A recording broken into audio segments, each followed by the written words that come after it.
বিসমিল্লাহির রহমানির রহিম। Journey academy online স্কুলের পক্ষ থেকে আপনাদের সবাইকে স্বাগত জানাচ্ছি।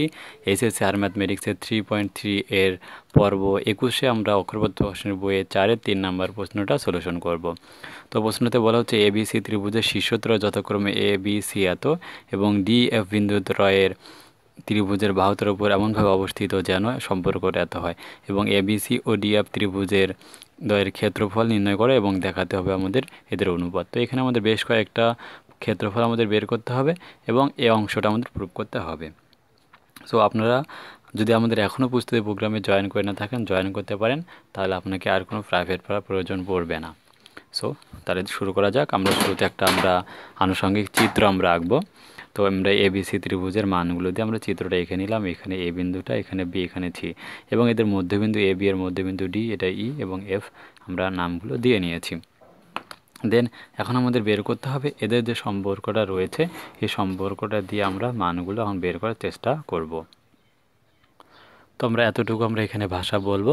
দেন আমাদের প্রশ্ন মতে আমাদের তারা কি বলতেছে, প্রশ্ন মতে বলতেছে বিডি বাই হচ্ছে DC equals to CE by হচ্ছে EA equals to A F by F B equals to তারা দিয়েছে 2।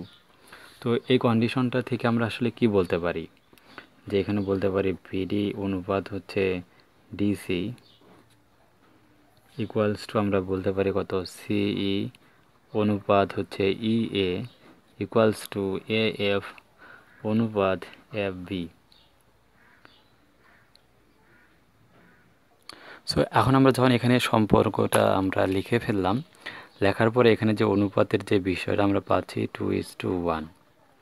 আচ্ছা, এখানে বিডি ইজ টু ডিসি, আমাদের বিডি যদি আমরা নেই, এখানে দেখুন বিডির সাথে আমাদের সম্পর্ক, এখানে বিডির সাথে আমাদের কিন্তু এখানে এবি আসে, বিডি এডি থাকে, এখানে কিন্তু তার সম্পর্ক নাই।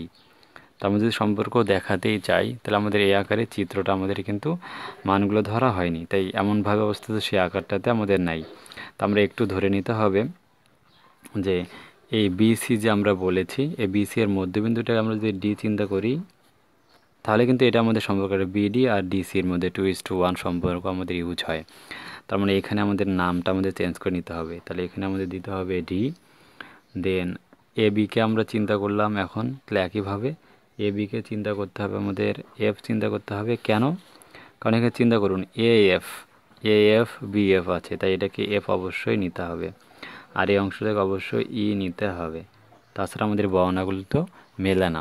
সো এখানে হচ্ছে আমাদের একটু চেঞ্জ করে নিতে হবে এবিসি ত্রিভুজে ডিএফ যথাক্রমে, এখানে অবশ্যই বলতে হবে কার কার, ডিটা কার মধ্যবিন্দু, বিসি, তাহলে এখানে বলতে হবে বিসি, ইটা হচ্ছে কি এসি, ওর আর হচ্ছে এখানে কি আর একটা এ বি। এখানে এ বি না হয় আমাদের কি হবে, এ বিটা হবে এফ এর জন্য হবে, এফটা হবে এ বি সি এর উপর অবস্থিত, আমাদের এটা লিখতে হবে এবং নামটা চেঞ্জ করে নিতে হবে।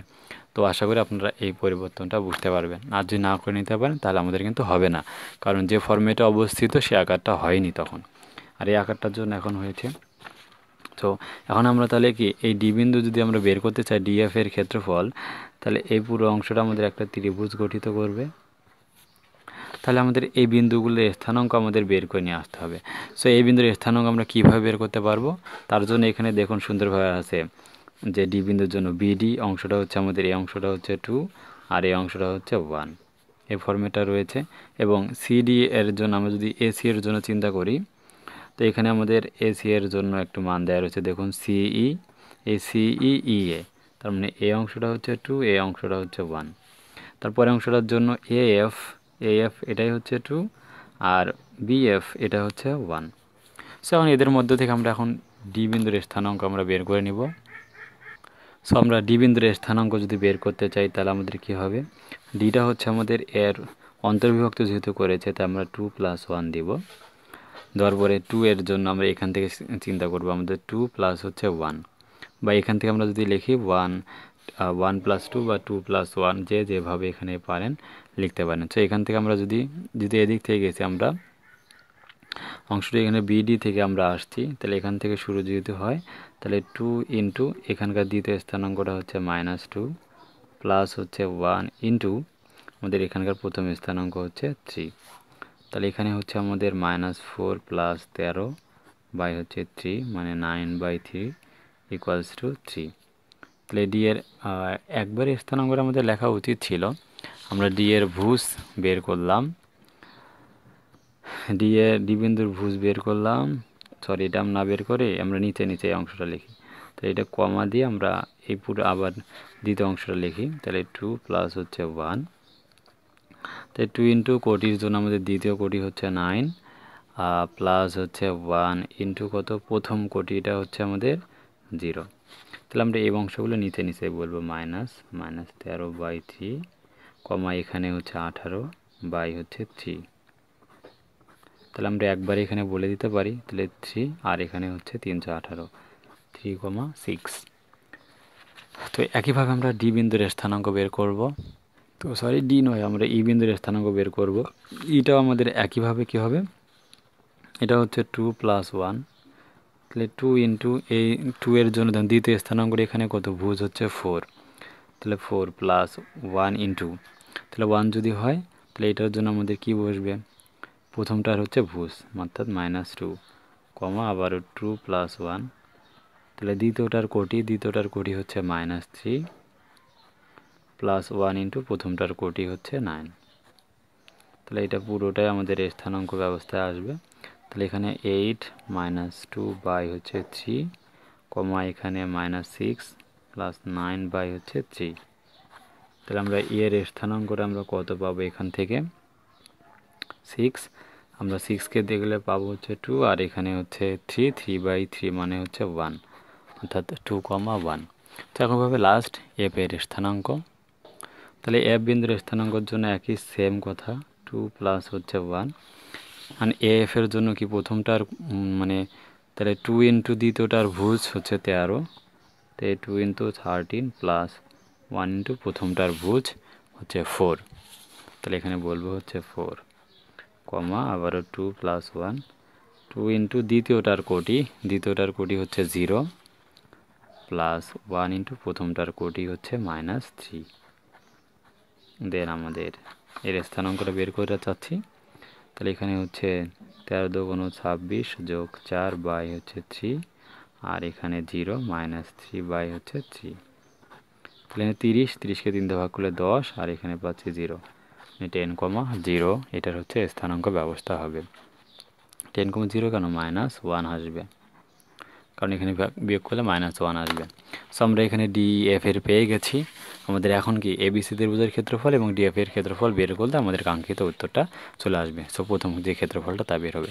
তাই আমরা অতএব বলবো এবিসি ত্রিভুজের ক্ষেত্রফল হাফ অফ, আমরা এবিসি এর জন্য এর স্থানাঙ্ক কোনটা 0, বিটা সহজ হয়, আমরা আগে দিব 13/0, তাহলে এদিক থেকে যাই -2 9, এখানে হচ্ছে 4 -3 প্রথমটা আবার রিপিট,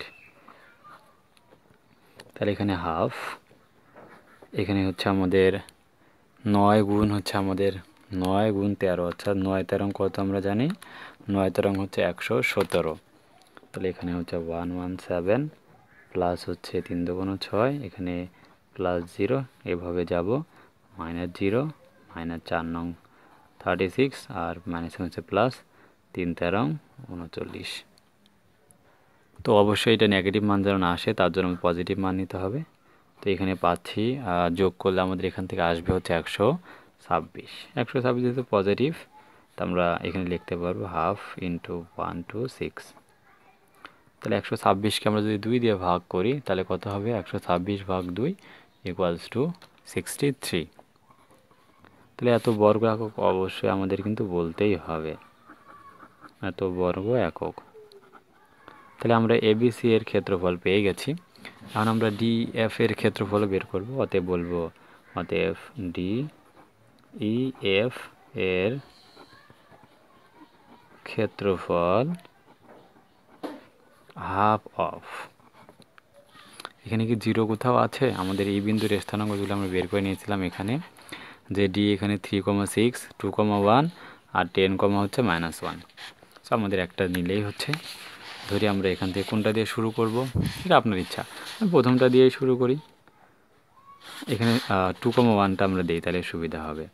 তাহলে এখানে 2 2 1 ই দেই, এফ এর জন্য আমরা পেয়েছি কত 10 -1 আর ডি এর জন্য পেয়েছি 3 6, তো আমরা এখানে বলবো 3 6, প্রথমটা আবার রিপিট 2 1 1 কেন দিয়ে 2 1 নিচ্ছি, কারণ এটা ক্যালকুলেশনটা আমাদের সহজ হবে, তাই এটা দিলাম, এত বর্গ একক। তাহলে এখানে হাফ, এখানে হচ্ছে আমাদের তাহলে -2 6 10 60 প্লাস 3 -10 মাইনাস হচ্ছে +3 3 6 মানে 6 2 12। অবশ্যই মডুলাসের জন্য আমাদের প্লাস মান নিতে হবে, তাহলে এখানে প্লাস মান এসে -12 হবে, তাহলে হাফ, এখানে প্লাস মানটাই বেশি হবে, তাহলে এখানে আসবে হচ্ছে তাহলে মডুলাস 42। 42কে আমরা বলতে পারি মডুলাস তাহলে 42 হবে, দেন এখান থেকে আসবে হচ্ছে 21, এত বর্গ একক। তাহলে আমাদের এখন ক্ষেত্রফল, আমাদের দুইটা ক্ষেত্রফল তারা বের করতে বলছিল, এবিসি ত্রিভুজের ক্ষেত্রফল এবং ডিএফ এর ক্ষেত্রফল বের করেছি। এখন আমাদের আরেকটা অংশ দেখাতে হবে, এদের অনুপাত আমাদের দেখাতে হবে, তাই আমরা অনুপাত আকারে ভাগ আকারে লিখব। তাহলে ভাগ আকারে আমরা লিখলাম, এর ক্ষেত্রফল হচ্ছে 63, এর ক্ষেত্রফল হচ্ছে 21।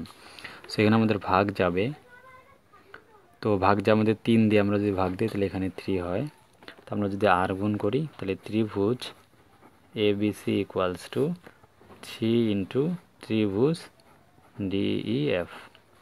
তো এটাই তারা আমাদের কিন্তু আর একটা অংশ প্রমাণ করতে বলেছিল, আমরা প্রমাণ করে ফেলেছি, তাই বলবো এত প্রমাণিত। আশা করি আপনারা সবাই ভালোভাবেই বুঝতে পেরেছেন। ম্যাথটা একটু বড়, মানে অনেকগুলো অংশ ছিল, তাই আশা করি আপনারা সবাই বুঝতে পেরেছেন।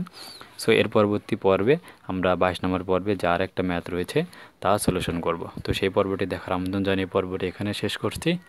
আসসালামু আলাইকুম রহমতুল্লাহ।